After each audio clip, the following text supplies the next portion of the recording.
Kembali di Wonder Room 01 dari Cipta 01, bagian dari rangkaian besar Jakarta Future Festival 2025 yang tahun ini mengusung tema Collaborate to Elevate. Seruan untuk semua elemen kota agar bersama-sama mendorong Jakarta menjadi kota global yang inklusif, sehat, dan setara. Baik. Karena saat ini adalah sesi terakhir, kita tutup hari ini dengan topik yang dekat banget dengan saya pribadi dan juga saya yakin teman-teman warga Jakarta, transportasi publik. Tema yang akan dibahas pada malam hari ini adalah bagaimana menjadikan transportasi massal bukan hanya yang terjangkau, tapi juga disukai, dipercaya, dan digunakan oleh semua warga Jakarta. Oleh karena itu telah hadir narasumber-narasumber yang luar biasa. Mari kita sambut Bapak Welfizon Yuza selaku Direktur Utama Transjakarta. Mari beri tepuk tangan yang meriah untuk Bapak Welfizon. Silakan Pak. Lalu narasumber yang kedua, nggak kalah keren, ada Mas Adrian Syah Yasin Sulaiman selaku Direktur Eksekutif Forum Diskusi Transportasi Jakarta. Marilah beri tepuk tangan yang meriah. Dan juga last but not least, narasumber terakhir ada Mas Bowo, co-founder dari Halte ke Halte. Baik, diskusi kali ini akan dipandu oleh Mas Raihan Hasya selaku Research Manager dari Urun Daya Kota Foundation. Untuk Mas Raihan, silahkan Mas. Baik, tanpa berlama-lama lagi, untuk Mas Raihan Hasya, the floor is yours. Tes. Ya, selamat malam teman-teman semuanya. Malam ya. Hari Sabtu, malam Minggu, pukul 7 jam prime time. Banyak agenda lebih seru di luar, malah milih ke sini. Mau ya nonton kita ya? Jadi teman-teman, selamat malam. Terima kasih telah hadir di Galeri Cipta Taman Ismail Marzuki. Sebuah tempat yang tak hanya menyimpan sejarah kebudayaan Jakarta, tapi juga harapan-harapan baru tentang kotanya. Di ruang ini, tempat para seniman, sastrawan, ilmuwan, dan warga biasa pernah merumuskan gagasannya. Kita malam ini berkumpul untuk membahas satu hal sederhana, tapi sangat menentukan. Bagaimana kita bergerak dan apa arti transportasi dalam menjadi warga kota. Transportasi publik tuh bukan cuma urusan trayek, halte, atau tarif. Ia adalah denyut harian kota. Ia menyambungkan rumah ke sekolah, kerja ke pasar, dan impian ke kenyataan. Dan bagi sebuah kota yang ingin menjadi global, pertanyaannya sekarang bukan sekadar apa infrastrukturnya sudah canggih, melainkan sudahkah warganya merasa terlibat, sudahkah transportasi publik kita menjadi bagian dari identitas kebersamaan kita, dan tentu saja sangatlah tepat kalau pembicaraan ini kita lakukan di Taman Ismail Marzuki, karena seperti halnya budaya, transportasi publik juga harus bisa dirasakan, dipahami, dan dicintai. Ia tidak bisa hanya dikembangkan dari atas ke bawah, tapi dari rasa, dari cerita warga yang berjejal di jam sibuk, dari peta yang membingungkan, dan dari harapan akan halte yang teduh dan nyaman. Tepuk tangan dulu dong untuk kita semua. Di sini udah ada Pak On. Apa kabar Pak? Apa kabar Pak On? Terima kasih, luar biasa. Wah, ada kabar apa sih Pak On beberapa hari terakhir dari Transjakarta? Waduh, ada kabar apa? Kayaknya lebih banyak yang tahu teman-teman nih. Mungkin sebelum mulai saya mau ini dulu ya, mau tanya. Kira-kira yang hadir di ruangan ini yang pelanggan Transjakarta boleh angkat tangan? Hadir. Oke. Berarti terjawab ya, malam minggu datang ke sini berarti karena ada rasa memiliki yang tinggi terhadap transportasi kota. Amin. Kita banyak buka rute Trans Jabodetabek ya. Kemarin sampai yang Bogor, yes. Ya P11 belum seminggu udah sempat menyentuh 6.000. Wow. Ya, dan responnya juga banyak, minta buka sampai ke Tokyo gitu ya. Ke Mekah ya Pak On. Sampai ke Mekah. Biar geser kalau habis makan gultik. Ayo kita geser ke Bandung. Jadi Pak On, mau lanjut nih, mau nanya. Jadi pertanyaan pertama, transportasi umum tuh katanya masih mengalami ada 2 kendala dalam menghadirkan minat masyarakat untuk menggunakan transportasi umum. Kenyamanan dan keamanan pengguna. Apa sih yang jadi catatan dan strategi Transjakarta dalam menanggulangi hal ini? Ya. Boleh Pak Wan. Oke, saya dikasih waktu berapa menit nih Mas? Jalan dulu aja Pak. Jalan dulu aja ya, oke. Mau cerita sedikit ya buat teman-teman. Jadi kita di Transjakarta ini BUMD punya publik, direct dan indirect punya Pemprov DKI. Tahun ini kita tahun 11 sebagai PT. Kalau dari sisi layanan tahun ke-21. Dari tahun 2004 Pak Sutioso bangun, kemudian BUMD-nya operasi berdiri 2014, operasi 2015. Mungkin saya lebih banyak cerita karena saya berkesempatan membersamai Transjakarta ini dari 2016. Jadi kalau teman-teman lihat dari 2016, transformasi pertama yang kita lakukan itu adalah dari sisi sarana. Jadi kalau dulu mungkin kita banyak ketemu bus yang bocor, ya busnya sering mogok.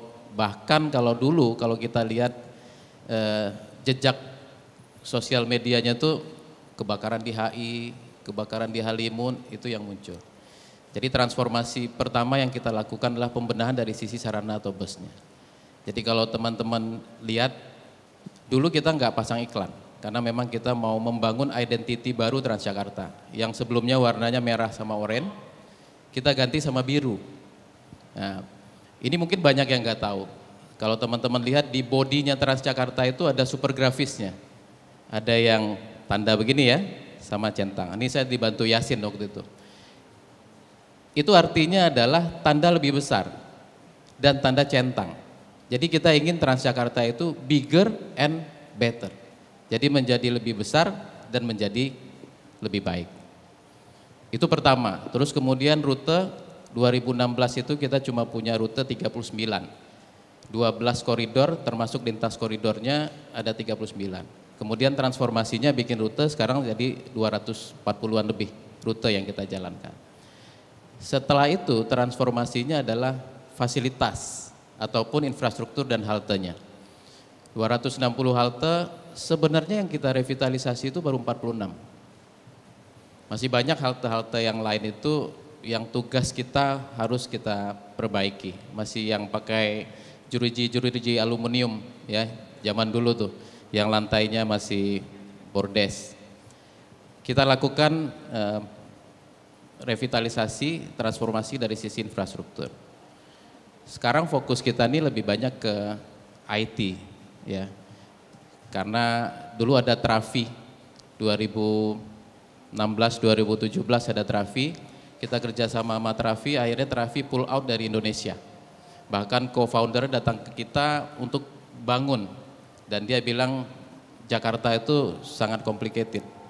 Jadi kalau di kota lain itu mereka bisa akurasinya itu 95%, Trafi yang kita cukup nyaman pakainya itu sebenarnya dia bilang cuma 85% akurasi dari sisi ETA-nya. Dan sekarang kita punya aplikasi, kita mencoba membangun itu. Nah, 2 tahun terakhir kita coba rubah polanya. Ini nyambung dengan pertanyaan tadi. Kami posisikan Transjakarta sekarang punya 3 striker. Striker pertama itu adalah service and operation. Yang kedua strikernya itu adalah bisnis. Dan yang ketiga adalah marketing. Nah, mungkin baru 2 tahun terakhir kita punya divisi marketing. Sudah mulai tapi masih jauh, banyak hal yang kita harus lakukan. Saya mau mulai dengan sebuah data yang mungkin ini harus jadi renungan kita bersama karena tadi disampaikan oleh moderator, kita harus bareng-bareng elaborate to elevate. Dan kira-kira temanya begitu ya. Desember 2024, cakupan wilayah area Transjakarta, rutenya itu kalau kita overlay dengan populasi yang ada di DKI, itu angkanya 91,7%. Jadi kira-kira 9 dari 10 orang yang ada di DKI punya akses ke halte ataupun ke bus stop jalan kaki 5 sampai 10 menit. Alhamdulillah 2 tahun terakhir ini pelanggan, kita sebut pelanggan ya, teman-teman mungkin udah tahu ya, karena penumpang itu konotasinya negatif. Kalau kita lihat di Kamus Besar Bahasa Indonesia, numpang itu gratisan dan jangan berharap servis yang bagus kalau numpang, maka kita sebut pelanggan. 2 tahun terakhir pelanggan kita itu naik hampir 2 kali lipat.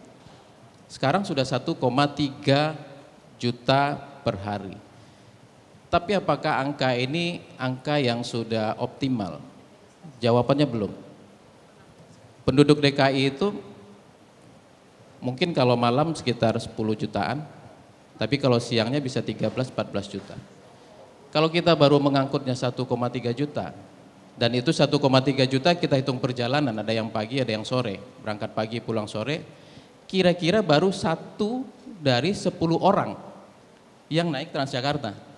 Jadi infrastruktur yang sudah dibangun oleh Pemprov DKI itu sudah cukup mumpuni karena menjangkau 9 dari 10 orang. 5 sampai 10 menit jalan kaki bisa menggunakan akses Transjakarta. Tapi yang menggunakan, meskipun peningkatan 2 tahun terakhir cukup bagus, baru 1 dari 10 orang. Jadi ini tentunya jadi PR kita, karena data ini harusnya yang menjadi trigger, menjadi North Star kita, kemana kita harus melangkah. Dan kami memposisikan TJ ini sebagai platform yang harus bisa berkolaborasi dengan semua stakeholder dan juga harus menjadi bagian dari lifestyle.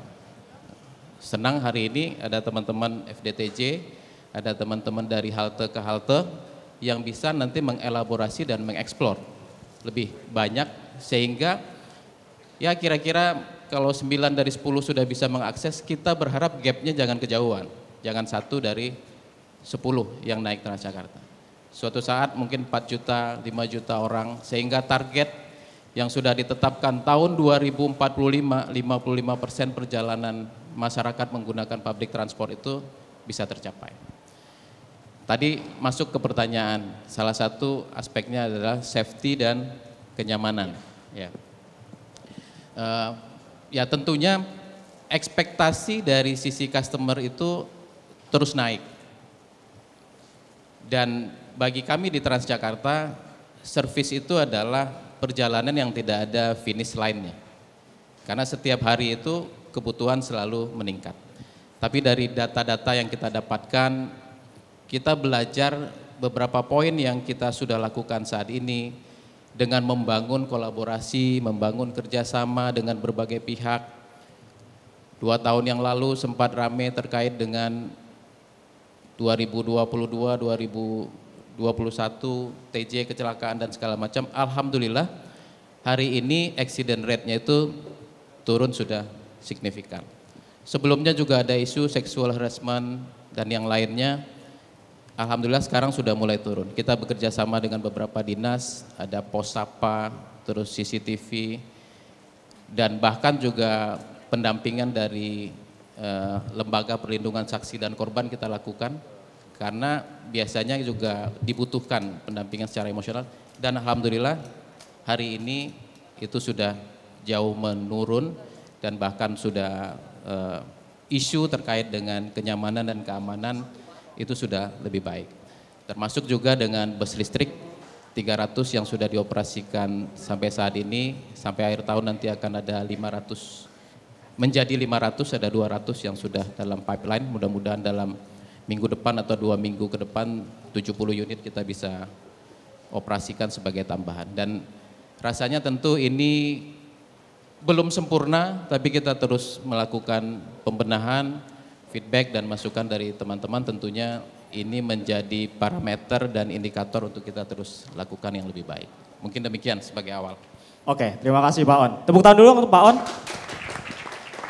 Tapi tadi aku simpulkan intinya Transjakarta bertransformasi lewat banyak sisi, lewat banyak sektor. Salah satunya tadi sempat disebut soal IT. Kenapa IT sih Pak? Ya, ini menjadi sebuah tuntutan. Mengoperasikan lebih dari 4.500 bus per hari dengan rute 240-an rute, kemudian personil Setidaknya di Transjakarta tuh ekosistem kita termasuk operator ada 12.000 pramudi yang beroperasi setiap hari yang harus kita monitor. Dan tentu ini harus dilakukan dengan bantuan IT. Itu dari sisi internal. Dari sisi eksternal, masyarakat, pelanggan dan pengguna tentunya butuh informasi dan ketersediaan informasi yang mudah diakses dan yang lebih informatif tentu menjadi hal yang penting. Dan yang ketiga, itu adalah terkait dengan kami melakukan pembenahan IT untuk meningkatkan governance. Jadi transformasi digital itu ada 3 objektifnya, satu meningkatkan efektivitas dan efisiensi di operasional, kemudian meningkatkan layanan atau servis, dan yang ketiga meningkatkan governance. Jadi ini yang kita lakukan 3 hal ini secara simultan dengan melalui bantuan teknologi. Oke, terima kasih. Kita beralih, Mas Yasin.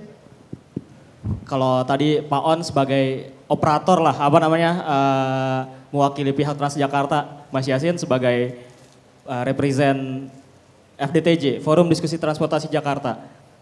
Pertanyaan sebenarnya konkret sih Mas, yang ingin aku tahu. Gimana sih kota global harusnya memandang warga dalam bertransportasi publik? Siap. Ya, selamat malam teman-teman semua.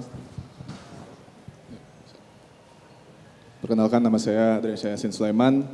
Mungkin sebelum aku ada sedikit paparan lah yang mungkin aku bisa sampaikan. Tapi ini aku berterima kasih kepada tim JFF untuk mengundang saya di sini karena ini aku jadi reunian sama Pak On. Jadi ceritanya ini memang startnya FDTJ bisa menjadi organisasi yang sekarang sebenarnya dimulai sama ya 2016 juga. Jadi aku tuh dulu memulai karir pathku yang baru start juga ini 2016 tuh jadi anak magang di TJ dan dulu Pak On ini salah satu bosnya.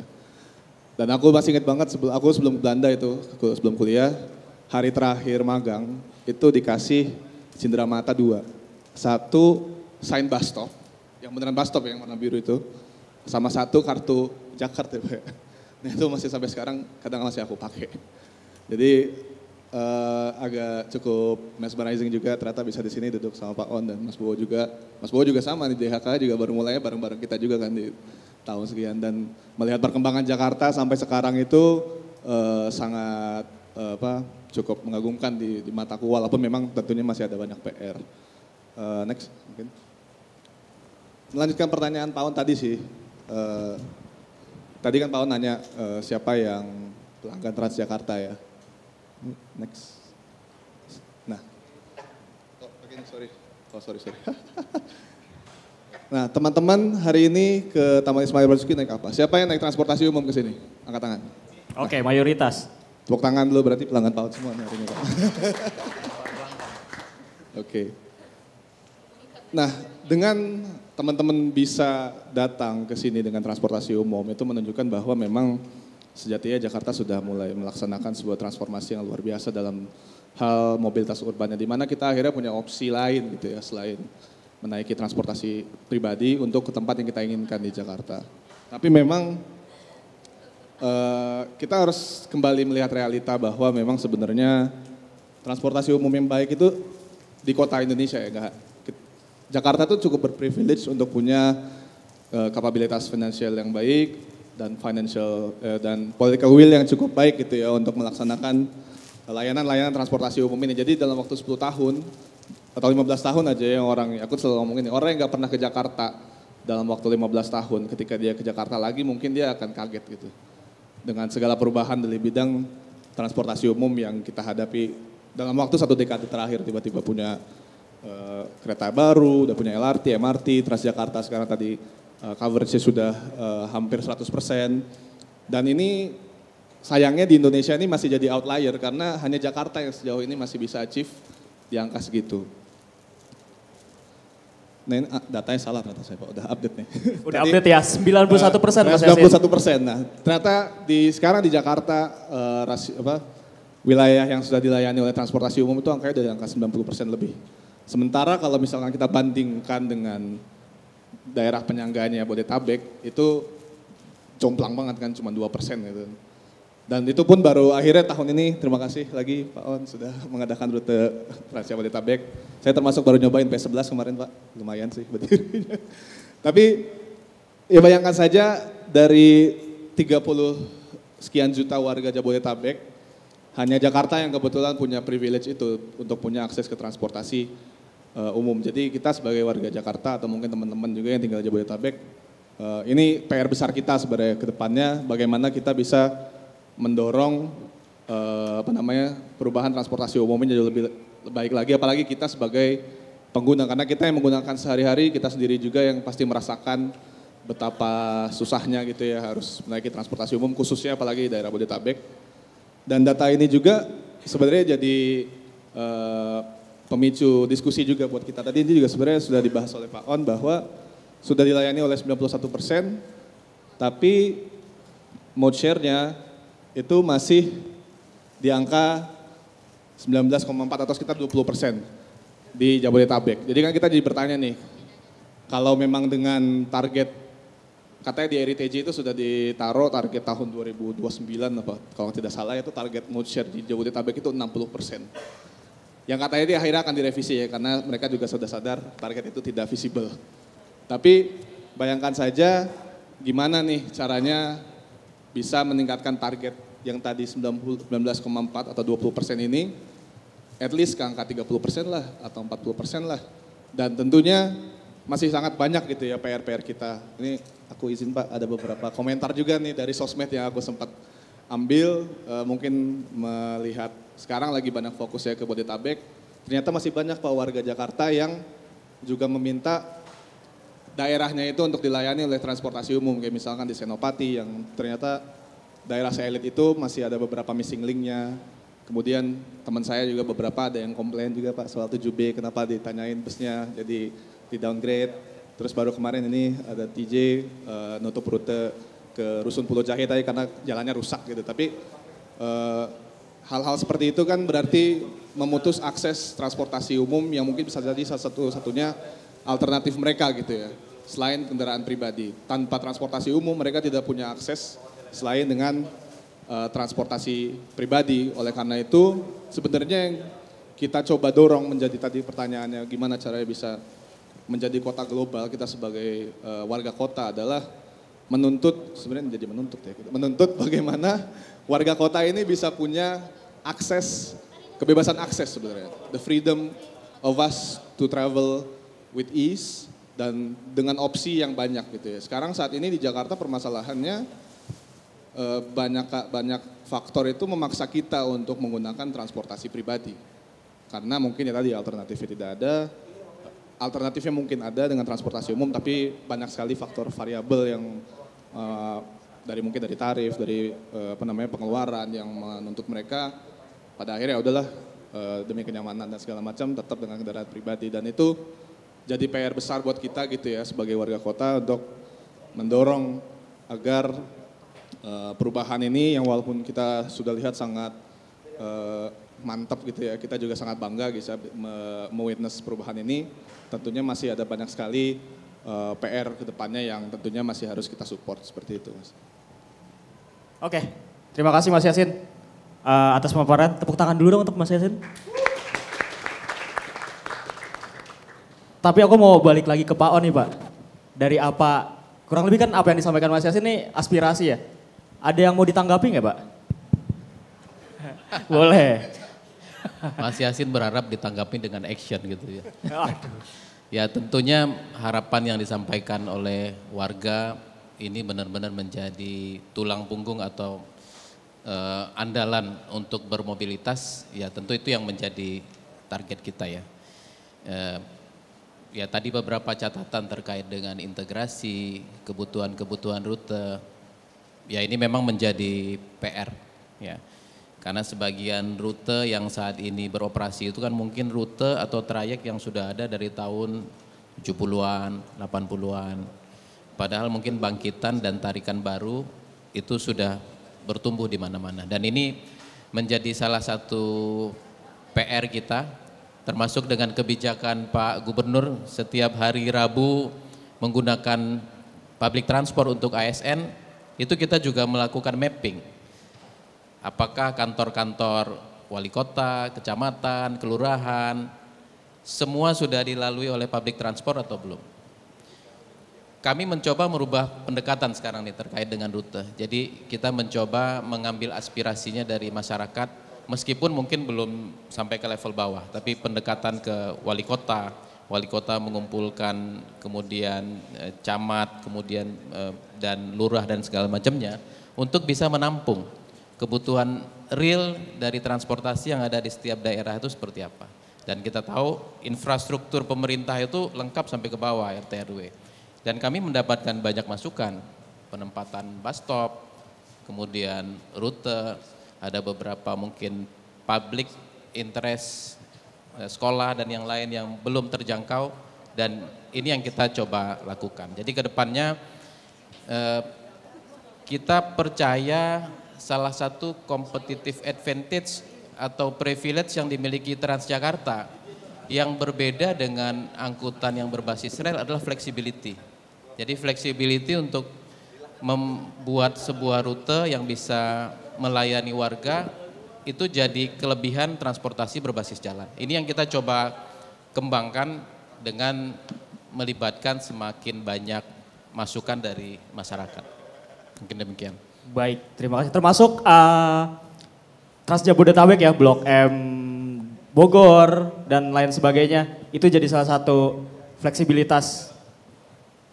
Ya, jadi kalau di Transjakarta itu mungkin waktu kita untuk bisa mengimplementasikan dan investasi yang dibutuhkan untuk sebuah rute itu jauh lebih pendek waktunya dan lebih kecil investasinya.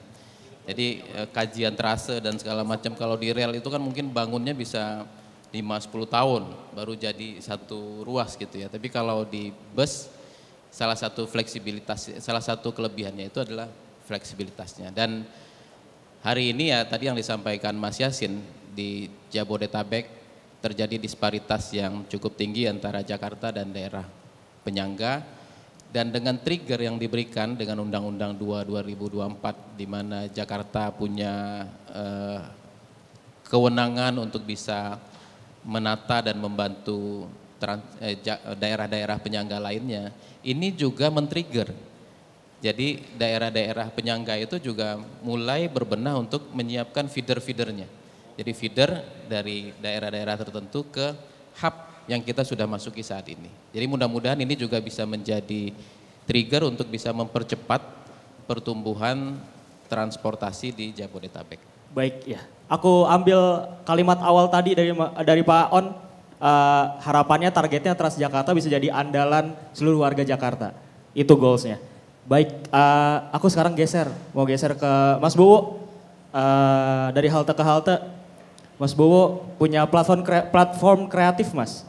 Lewat dari halte ke halte, menjelajah kota lewat transportasi publik. Seberapa penting emangnya Mas? Boleh dijawab. Terima kasih. Perkenalkan saya Bowo, co-founder dari halte ke halte. Ini sebelum aku menjawab, aku mungkin perkenalkan dulu ya tentang apa itu dari halte ke halte. Jadi dari halte ke halte itu adalah platform sosial media yang memperkenalkan tempat makan, tempat minum, dan tempat menarik di sekitar halte dan stasiun. Jadi saya sebagai konten kreator itu tidak hanya sebagai media tapi juga sebagai komunitas. Nah, apa aja sih yang dilakukan dari halte ke halte? Jadi kita itu seperti yang teman-teman mungkin lihat di konten DHKA, jadi kita itu naik transportasi umum untuk menuju tempat makan dan tempat menarik itu. Biasanya kita akan kasih tahu seberapa lama sih untuk menuju warung itu atau enggak seberapa langkah untuk menuju warung itu. Jadi kita memberikan informasi itu termasuk kayak misal keluar dari pintu mana atau enggak pintu MRT exit apa, itu kita semua ada di konten DHKH. Nah, sebenarnya selain mempromosikan transportasi umum, kita juga mempromosikan UMKM. Jadi biasanya kita ngasih informasi bahwa untuk menuju ke tempat yang kami rekomendasikan itu biasanya kita adalah naik DJ atau MRT atau KRL. Nah, kenapa? Karena kita ingin mempromosikan Jakarta sebagai ibu kota kuliner Nusantara. Kenapa? Karena hampir semua masakan Indonesia itu bisa ditemukan di Jakarta. Nah, ini kegiatan kita juga ada ngider dan beraktivitas. Biasanya kita jalan-jalan ke taman, ke museum. Kenapa ya? Karena kita pengen warga itu bisa jadi turis di kota sendiri. Selain naik transportasi umum, kita juga pengen warga itu jalan. Karena rekomendasi dari DHKH biasanya kita akan kasih 500 meter dari halte atau 500 meter dari stasiun seperti yang Mas Yasin sama Pak On jelasin tadi. Ternyata radius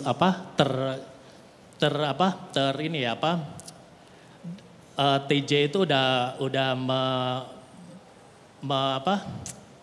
mencakup 92% dari wilayah Jakarta. Nah, menjawab pertanyaan tadi, gimana konten kreator mempengaruhi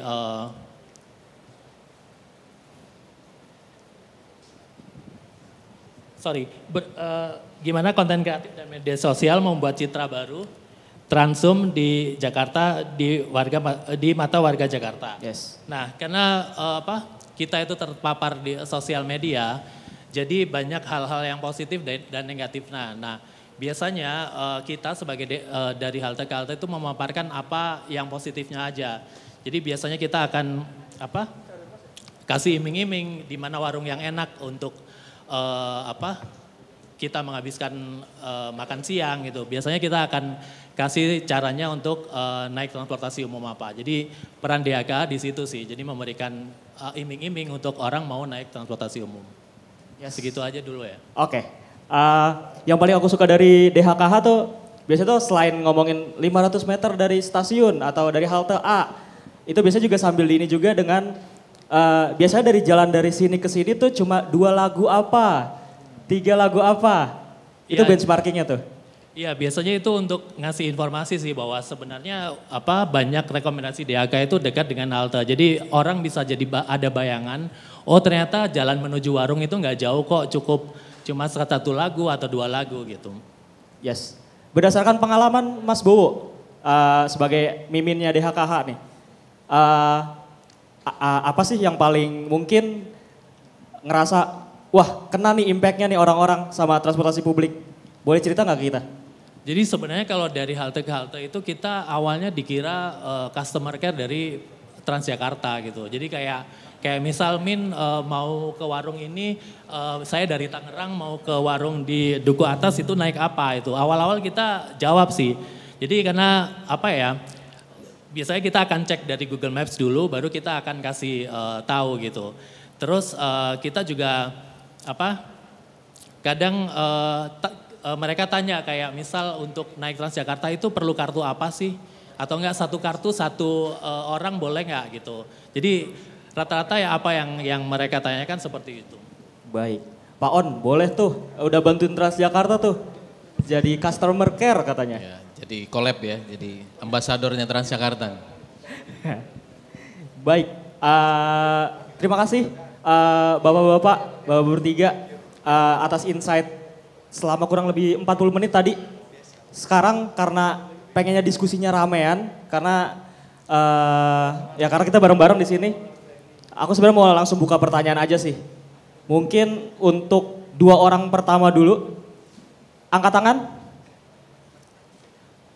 Waduh, boleh deh Mbak yang pakai hijab hitam, itu 1, ya. Satunya lagi boleh yang di sana, yes. Ya yang lagi angkat tangan, lagi madep belakang. Nah itu. Mari Mbak, silakan. Assalamualaikum warahmatullahi wabarakatuh. Selamat malam semuanya. Perkenalkan nama saya Dea. Jadi sebelumnya saya berterima kasih juga kepada semua bapak-bapak yang di depan karena telah membuat Transjakarta sudah lebih baik. Nah, tapi yang ingin saya tanyakan tadi kan ada salah satunya itu servis ya Bapak. Nah, saya adalah orang ODAI, autoimun. Mungkin tidak terlihat, saya tidak terlihat ada disabilitas. Mungkin ini bisa dikatakan disabilitas tak tampak. Nah, namun yang saya rasakan ketika saya pengajuan PIN prioritas itu tidak dapat karena memang saya tidak terlihat disabilitas. Jadi saya ada 3 autoimun, namanya cukup unik, namanya Sjogren, Guillain-Barré syndrome, sama inflammatory bowel disease.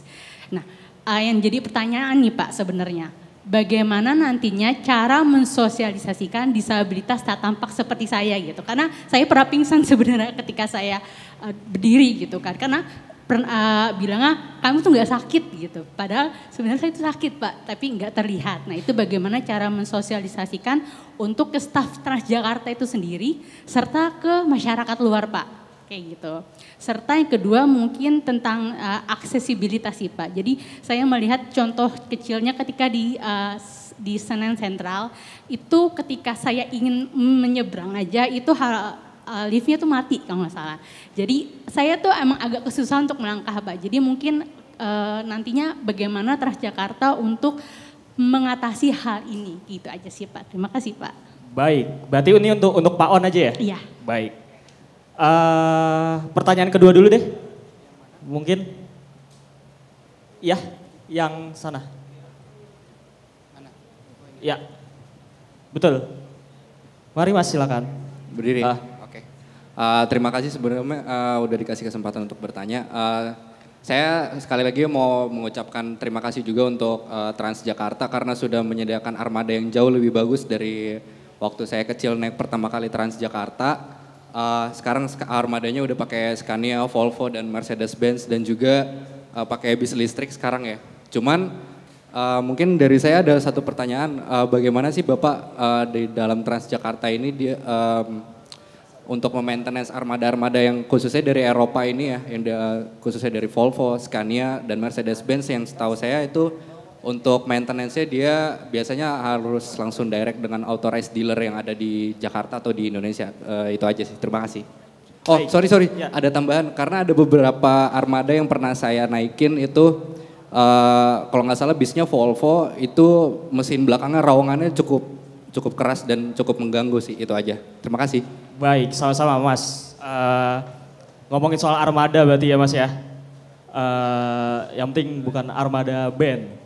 Aduh. Lanjut, Pak On. Boleh dijawab Pak On. Yang pertama soal Mbaknya dulu. Bagaimana harusnya mapannya Transjakarta merespons teman-teman disabilitas, khususnya disabilitas yang mungkin nggak terlihat secara fisik. Mari. Oke, terima kasih Mbak Dea. Ya. Jadi saya harus memulai dengan minta maaf dulu karena belum bisa memenuhi kebutuhan dari teman-teman disabilitas. Karena pola yang kita terapkan di Transjakarta adalah standar semua pembangunan halte, bus dan yang lainnya mengikuti standar yang bisa diakses oleh disabilitas. Kalau ini kita jadikan standar, maka teman-teman yang lain pasti puas karena sudah memenuhi kebutuhannya. Tadi pertanyaannya ada 2. Tadi yang pertama mengenai disabilitas tak tampak dan yang kedua mengenai akses lift terutama. Transjakarta menjadi operator transport pertama yang kami secara serius bekerja sama dengan UI untuk mengadvokasi terkait dengan disabilitas tak tampak. Ini menjadi kebutuhan baru ya, karena kalau disabilitas yang kelihatan itu biasanya orang dengan kasat mata sudah bisa membedakan. Tapi ternyata sebagian teman-teman kita punya punya keterbatasan, tapi mungkin secara fisik tidak bisa dilihat. Ya. Dan kami saat ini sedang membenahi polisinya, karena pasti kalau teman-teman di lapangan, petugas itu mereka akan bekerja sesuai dengan prosedurnya. Ya. Termasuk juga PIN, Perista, dan terkait dengan yang disabilitas tak tampak ini tentunya juga ada keterangan dari dokter dan yang lainnya, itu yang akan menjadi evidence sehingga kita bisa memberikan privilege dalam bentuk PIN Perista sehingga pada saat nanti menggunakan layanan Transjakarta mendapatkan bantuan dari petugas. Yang kedua, nah ini juga banyak komplain terkait dengan eskalator ataupun lift yang mungkin reliability-nya masih sering terganggu. Ya. Ya PR-nya kami sedang lakukan saat ini. Jadi kadang sebagian tidak semua akses vertikal baik lift dan eskalator itu di bawah kewenangan TJ. Tapi kami ke depannya akan mengambil alih semua. Meskipun ada yang dimiliki oleh bantuan pihak swasta atau dinas dan yang lainnya, semua yang ada di halte dan area kerja Transjakarta, kami dalam proses untuk mengambil alih pengelolaan. Sehingga nanti kita bisa secara direct bisa melakukan perbaikan ataupun juga bisa melakukan pergantian spare part dan yang lainnya secara governance yang benar. Karena untuk dipahami governance di BUMD tentu juga harus menjadi pertimbangan penting. Kalau asetnya bukan aset kita terus kita mengeluarkan biaya tentunya juga salah. Jadi kami dalam proses untuk mengambil alih pengelolaan sehingga nanti kita bisa bertanggung jawab langsung untuk memastikan bahwa akses ini bisa berjalan dengan baik. Di Cipulir juga Senin kita akan melakukan kunjungan bersama tuh, ya. Karena itu secara pengelolaan belum sepenuhnya di bawah TJ, tapi kan yang menggunakan adalah pelanggan Transjakarta. Pasti nanti melapornya ke Transjakarta karena aksesnya mati dan segala macam. Jadi ini sudah menjadi salah satu action yang akan kita lakukan dalam waktu dekat. Ya. Pertanyaan kedua tadi terkait dengan maintenance. Kalau teman-teman perhatikan rata-rata umur kendaraan Transjakarta kita cukup masif melakukan pengadaan itu tahun 2016, 17 sampai dengan 18. Jadi kira-kira ya ada sebagian unit itu yang tahun ini dan tahun depan itu sudah mulai masuk batas penggunaan sesuai perda. Perda kita 10 tahun. Ya. Tapi kalau kita lihat kondisi unitnya itu relatif masih bagus. Jadi agak sayang sebenarnya kalau misalnya di tahun ke-10 nanti itu akan dilelang dan karena mungkin daerah lain juga tidak bisa gunakan nanti dijual dengan harga yang murah, kami saat ini sedang mendorong. Ya, karena euronya juga bagus dari sisi emisi dan segala macam bisa kita jaga. Kita lagi mendorong untuk bisa digunakan dengan perubahan perda dan yang lainnya. Kalau kita benchmark ke beberapa negara bahkan di Eropa itu masih ada yang 15 tahun ya, masih bisa digunakan. Jadi kenapa itu bisa kita lakukan? Karena semua unit kita itu kita lakukan perawatan oleh APM. Jadi kalau Volvo, Scania, Mercy perawatannya dilakukan oleh APM. Kita membayar mereka itu variabel rupiah per kilometer. Jadi setiap kilometer ada biaya perawatan yang kita hitung. Jadi perawatan dilakukan oleh APM. Dan juga mekanisme pembayaran dan segala macam juga direct ke APM. Sehingga kalau kita lihat 8 tahun, 9 tahun kondisinya masih relatif baik dan juga cukup layak untuk digunakan. Ya mudah-mudahan nanti bisa diterima usulan kita sehingga kita punya kapasitas bus baru juga kita tambah, tapi armada yang ada sekarang bisa kita tetap operasikan. Baik. Jadi kira-kira itu, terus tadi ada armada Volvo yang mesin dan segala macam. Setiap hari dilakukan sebenarnya pengecekan sebelum pagi sebelum beroperasi itu, jadi ada statusnya itu siap guna operasi untuk bisa layak digunakan. Tapi kita tentu tetap membuka partisipasi publik jika ada temuan, kendala di armada dan yang lainnya, ya bisa melapor ke sosial media channel yang kita punya ataupun juga kontak centernya. Mungkin demikian. Baik, terima kasih. Dari Mas Yasin, sebenarnya ada mau ditambahin nggak? Kalau dari sudut pandang quote unquote pemikir sebagai represent Forum Diskusi Transportasi Jakarta, bagaimana seharusnya sih operator merespons ini?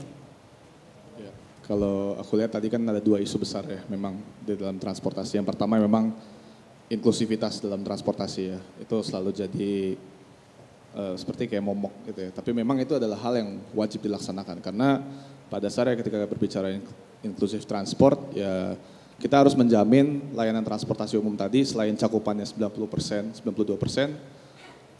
apakah semua orang itu bisa mengakses transportasi umum itu. Jadi jangan sampai memang tadi angkanya bagus 92%, tapi kalau misalkan kita nggak tahu ya, coba misalkan di reassess gitu, di filter mana-mana aja halte yang barrier free atau mana-mana halte aja yang punya eskalator atau aksesnya mudah.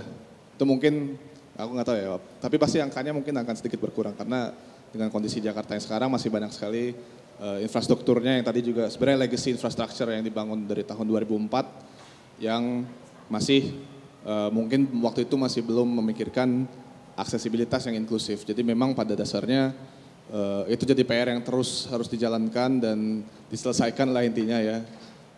Dan itu juga FTTJ tentunya terus mencoba untuk mengadvokasikan agar semua halte yang baru, kayak halte yang baru semua pasti sudah barrier free ya. Jadi jangan sampai kita bangun infrastruktur baru tapi tidak siap untuk masa depan kan, seperti itu.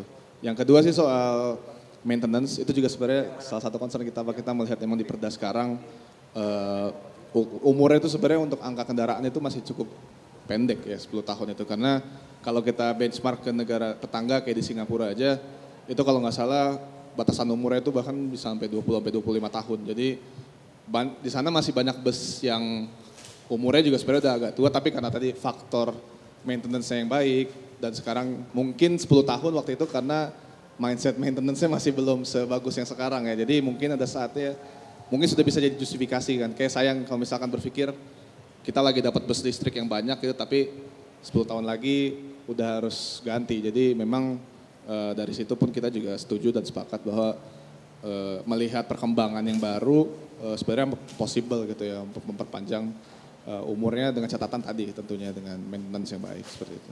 Baik, terima kasih Mas Yasin. Dari Mas Bowo, ada yang ingin tambahkan mewakili warga? Kalau dari DHK sih selain kemarin sih ada DM bahwa jadi follower DHK itu beragam dari umur 15 sampai umur 60. Jadi ada ibu-ibu itu yang bertanya, ini kalau naik Transjakarta saya pakai tongkat gimana gitu. Nah, saya juga kalau ini jawabannya apa ya gitu. Jadi saya sih kalau melihat dari di Transjakarta kan suka ada pramusapa ya. Jadi saya akan bilang bahwa Bu nanti akan dibantu sama pramusapanya. Bahkan kadang ada yang DM kayak misal tangga halte Jor terlalu tinggi ini gimana ya gitu. Saya juga bingung nih jawabnya gimana, bukan customer care Transjakarta juga. Jadi saya akan balikin bahwa tolong DM ke PT Transjakarta aja gitu. Jadi balikin lagi saya karena saya awam ya, jadi saya selalu balikin ke PT Transjakarta. Baik, terima kasih Mas Bowo atas udah bagi pengalaman soal itu. Kita lanjut deh, karena waktu masih ada. Satu orang lagi, waduh banyak banget, satu orang banyak juga nih. Siapa ya? Boleh, Mas yang di belakang, yang pakai baju hitam. Halo, terima kasih. Nama saya Ben, saya di sini individu. Saya ingin bertanya untuk semua mas-masnya sih. Jadi dalam public transportasi kita sendiri, seperti yang sudah dibahas tadi sebelumnya, banyak sekali masalah-masalah yang masih kita pikirkan kalau misalnya kita memakai kendaraan pribadi itu lebih nyaman daripada memakai kendaraan publik. Nah, banyak sekali kenyamanan yang ditawarkan dari memakai kendaraan pribadi. Contohnya jika saya naik motor ataupun naik mobil itu bisa lebih cepat dari satu tempat ke tempat lain daripada naik Transjakarta yang bisa mungkin sampai 2,5 kali lebih lama daripada naik ke kendaraan pribadi. Belum lagi jika saya melakukan integritas dalam moda transportasinya, dari misalnya saya mau naik sepeda dan ke Transjakarta itu juga jalan untuk sepeda masih belum nyaman dan juga parkir untuk sepeda juga masih terbatas. Untuk pejalan kaki juga jalan untuk pejalan kaki juga masih sangat terbatas, masih sangat jelek dan kurang nyaman. Mungkin di pusat kota sudah bagus, tapi di daerah-daerah lain, contohnya di Jakarta Barat, Jakarta Timur, cuman di Jakarta Selatan yang mungkin sudah mulai memadai. Nah, saya cuma pengen tahu rencana-rencana apa sih yang mas-masnya pikirin untuk mengganti mindset kita itu bahwa lebih nyaman nih naik public transportasi daripada naik kendaraan pribadi. gimana cara kita mengganti mindset itu sendiri gitu. Terima kasih. Terima kasih Mas. Dari Mas Bowo dulu deh sebagai merepresentasikan warga. Kalau dari aku sejujurnya aku tuh nggak punya kendaraan pribadi, jadi mau nggak mau naik transportasi umum. Jadi kalau aku sebagai warga sih, kita kalau di Jakarta lebih banyak diuntungkan dengan adanya banyak alternatif transportasi umum ya. Jadi kayak dulu saya mungkin ke Cipete aja, kebetulan rumah saya di pusat. Ke Cipete aja males kalau mau naik transportasi umum, tapi untungnya ada MRT. Terus kalau mama misalnya kemarin juga mau ke Bogor, wah ternyata ada TJ murah 3.500 ya kenapa enggak gitu. Jadi kalau saya karena saya tidak punya kendaraan pribadi ya mau nggak mau naik transportasi umum sama ya kebetulan mungkin ada kendaraan berbayar ya taksi atau Gojek, Grab gitu. Itu aja sih. Oke, mau nggak mau berarti ya Mas ya? Mau nggak mau ya. Baik, terima kasih Mas Bowo. Lanjut Mas Yasin merespons. Ya, ini sebenarnya pertanyaan yang menarik karena itu menunjukkan sebenarnya ketika kita merancang transportasi itu ada banyak sekali variabel yang harus kita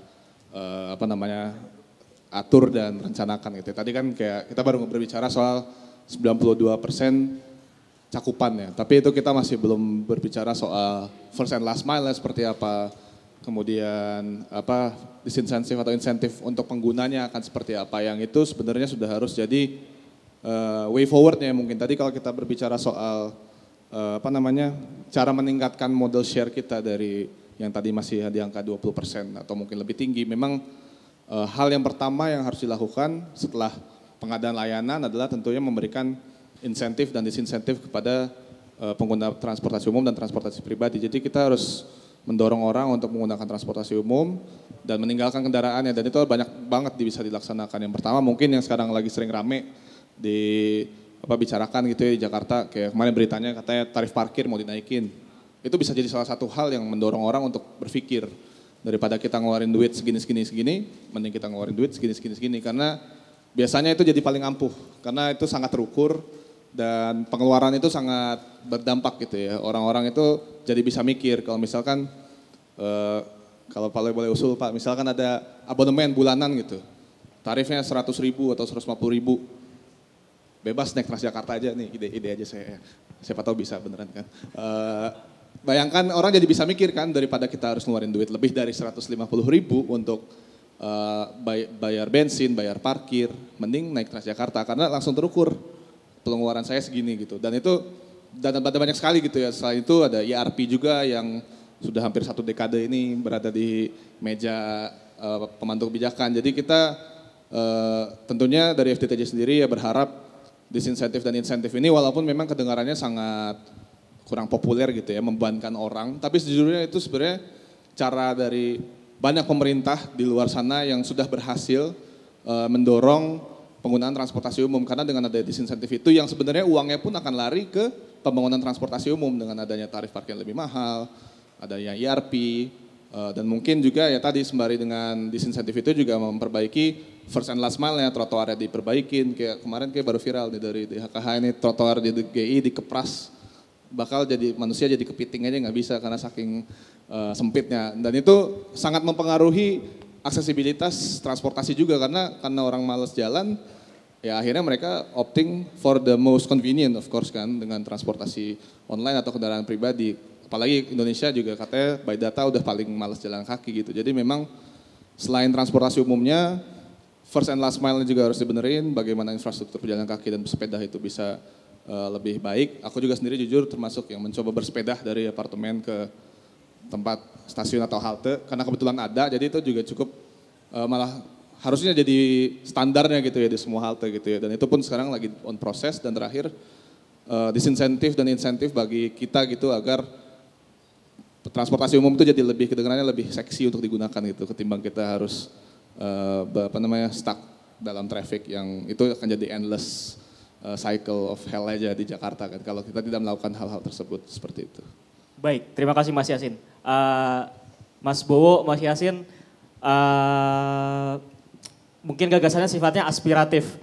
Kalau dari Pak On yang mungkin sifatnya program-program, gimana Pak On? Saya tambahin sedikit tadi yang disampaikan Mas Yasin ya. Jadi memang strategi itu ada 2. Jadi ada push strategi dan pull strategi. Jadi tadi terkait dengan pembatasan kendaraan, kemudian tarif parkir, itu bagian dari push strategi. Tapi tugas kami di Transjakarta itu adanya di pull. Jadi menyiapkan transportasi publik yang baik, tadi juga akses, pedestrian dan segala macam, agar secara voluntary orang pindah. Nah, ada hal yang menarik ya, jadi setiap Rabu itu udah lebih sebulan sekarang ASN dalam tanda kutip dipaksa karena ada instruksi gubernur wajib menggunakan public transport. Ada hal yang menarik begini, jadi banyak teman-teman ASN itu yang curhat gitu, oh ternyata naik TJ itu cepet juga ya gitu. Karena selama ini mungkin belum pernah dan asumsi terkait dengan naik public transport terutama bus itu mungkin bayangannya masih 10-15 tahun yang lalu yang mungkin layanannya masih kurang baik sehingga persepsi itu yang mungkin masih melekat. Nah, sehingga kami mencoba approach yang kita lakukan adalah kita lihat bahwa Transjakarta ini udah jadi PT. Ini adalah korporasi. Jadi bukan hanya sebagai public service perpanjangan tangan dari Pemprov. Di korporasi itu setidaknya ada 3 hal yang kita harus fokuskan. Yang pertama adalah product management, kemudian customer management, dan ini yang jarang nih, yang belum dilakukan, brand management. Jadi selama ini banyak orang mempersepsikan ya TJ dan yang lain tuh ya pasif dan defense. Kalau ada yang komplain baru kita jawab. Kita coba pelan-pelan merubah. Kalau teman-teman lihat tuh di beberapa halte yang di tol, TJ-in aja. Kenapa selama ini cuma pengelola ataupun perusahaan angkutan yang lain yang bisa agresif berkomunikasi atau campaign? Kita mencoba memposisikan brand management di TJ itu juga harus ditingkatkan. Banyak orang yang mungkin belum pernah naik ya dan persepsinya masih yang lama yang perlu kita dorong. Tadi misalnya dari sisi keterjangkauan dari sisi tarif, kemudian dari sisi di beberapa BRT line kita itu mungkin di jam-jam sibuk bisa lebih cepat dibandingkan naik kendaraan pribadi. Sambil kita tentunya terus berbenah dari sisi produk dan juga dari sisi customer manajemennya. Terkait dengan layanan pedestrian dan yang lainnya, termasuk juga integrasi antar moda. Ini jadi perhatian kami ya. Jadi ke depan kalau kita lihat 91,7% titik yang mungkin sudah agak optimal, PR kita saat ini adalah meningkatkan kualitas integrasinya. Jadi antara halte BRT harusnya sedekat mungkin dengan halte non BRT-nya. Jadi kalau turun dari JPO, kalau bisa di turunan tangga itu sudah bisa nyambung dengan yang lain. Termasuk juga dengan antar moda, dengan kereta, dengan yang lain, kita coba terus tingkatkan. Dan tentu harapannya ini harus menjadi gerakan. Jadi tidak hanya pemerintah yang aktif mendorong melalui BUMD, tapi ini kita berharap juga disambut. Apalagi dengan semakin banyaknya sekarang organisasi-organisasi atau kelompok atau forum yang mencoba mengadvokasi.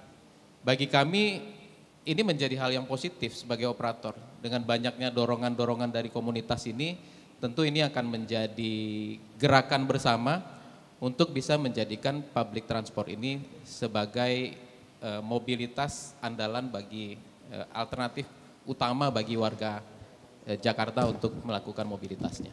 Baik, terima kasih Pak On. Tepuk tangan dulu untuk kita malam ini.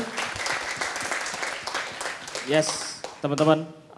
Malam ini kita menyadari ya, membangun sistem transportasi publik itu bukan cuma soal kendaraan jalur, teknologi, trayek dan lain sebagainya, tapi juga tentang membangun kepercayaan, kebiasaan dan rasa memiliki dari kita semua para warganya. Transportasi publik yang kita impikan bukan hanya yang cepat dan luas jangkauannya, tapi yang dekat secara emosional, yang membuat kita merasa terhubung dengan sesama, dengan kota, dengan masa depan yang lebih inklusif. Kita ingin mobilitas yang bukan hanya memindahkan tubuh, tapi memanusiakan ruang dan waktu, agar hidup di Jakarta bisa lebih setara, lebih nyaman, dan lebih bermakna. Dan seperti Taman Ismail Marzuki yang sejak dulu jadi tempat bertemunya ide dan ekspresi, Semoga diskusi kita malam ini menjadi pengingat bahwa perubahan kota berawal dari percakapan, dari keberanian untuk bertanya ulang. Bagaimana kita ingin bergerak bersama sebagai warga. Terima kasih Pak On, terima kasih Mas Yasin, terima kasih Mas Bowo. Aku kembalikan lagi ke MC. Terima kasih banyak Mas Raihan, sungguh sebuah sesi yang luar biasa. Baik, selanjutnya akan ada sesi pemberian cindera mata dari pihak Jakarta Future Festival 2025 kepada para pembicara dan dilanjut dengan sesi foto yang akan saya pandu juga. Mungkin untuk Mas Raihan boleh agak ke tengah untuk memberikan cindera mata. Yang pertama cindera mata untuk Bapak Welfizon Yuza, silakan.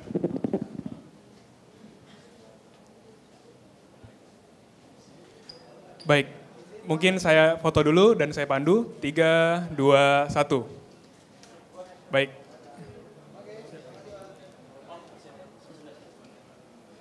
Mohon izin Pak Welfizon untuk plakatnya mungkin jangan ditutup dulu karena setelah ini akan ada foto bersama juga.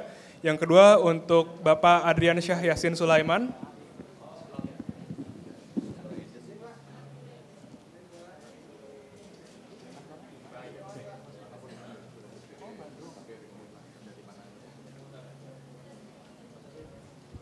Oke, 3, 2, 1. Siap.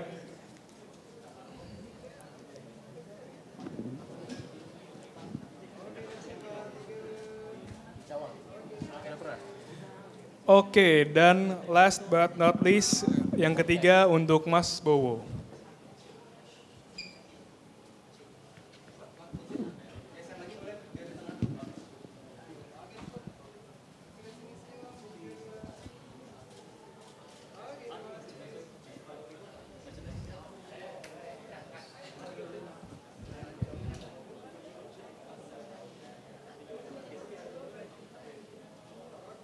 Tiga, dua, satu. Baik, mohon izin untuk Bapak Welfizon dan Bapak Adrian Syah untuk juga berkumpul di depan panggung karena akan ada sesi foto bersama.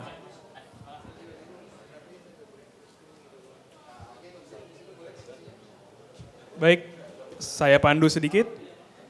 Senyum terbaiknya, 3, 2, 1. Sekali lagi, 3, 2, 1. Mungkin mau gaya bebas, Bapak?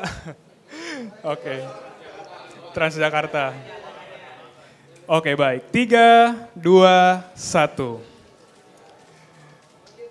Terima kasih, Bapak. Oke, salam 5 abad Jakarta. Baik, sekali lagi. 3, 2, 1. Baik, terima kasih untuk Bapak Welfizon, Bapak Adrian Syah, dan Bapak Bowo. Sesi barusan memberi harapan dan juga mimpi bagi kita bahwa transportasi publik bisa jadi budaya dan bukan cuma hanya alat. Dan ternyata yang kita butuhkan bukan hanya jalur baru, namun juga pendekatan baru yang memahami pengalaman pengguna. Semoga diskusi kita pada malam hari ini menjadi dorongan untuk menjadikan setiap halte, setiap bus sebagai ruang yang manusiawi, aman dan layak untuk seluruh warga kota Jakarta. Dan dengan berakhirnya sesi malam ini, kita menutup rangkaian Wonder Room Galeri Cipta 1 hari kedua di Jakarta Future Festival 2025. Namun tentunya acara Jakarta Future Festival 2025 ini dapat terselenggara dengan baik berkat dukungan para sponsor, yaitu PT Bank DKI, PT Pembangunan Jaya, PT Bali Taurindo Sentra Tbk, PT Grab Teknologi Indonesia, PAM Jaya, PT Jakarta Industrial Estate Pulau Gadung, PT Transportasi Jakarta, PT Food Station Cipinang Jaya, Perumda Dharma Jaya, PT Multi Citra Purnama Kognitif, PT VKTR Teknologi Mobilitas, Perumda Paljaya, Perumda Pasar Jaya, PT Kawasan Berikat Nusantara, PT Jamkrida Jakarta, Perumda Pembangunan Sarana Jaya, PT Pembangunan Jaya Ancol, PT Sewu Segar Nusantara Sun Pride, PT LRT Jakarta, dan juga Jakarta Future Festival diorganisir oleh Jakarta Experience Board.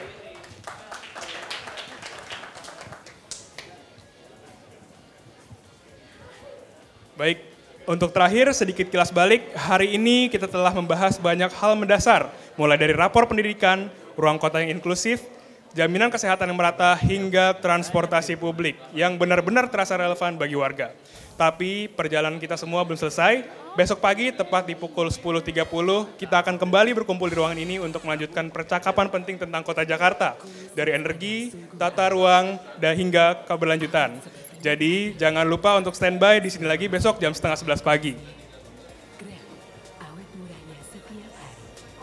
Dan untuk menutup, saya akan bacakan tagline dari Jakarta Future Festival 2025. Bawa energi baru dan tetap semangat untuk terus collaborate to elevate. Sampai jumpa besok dan terima kasih atas partisipasi Anda hari ini. Wassalamualaikum warahmatullahi wabarakatuh. Jakarta shines with dreams so bright.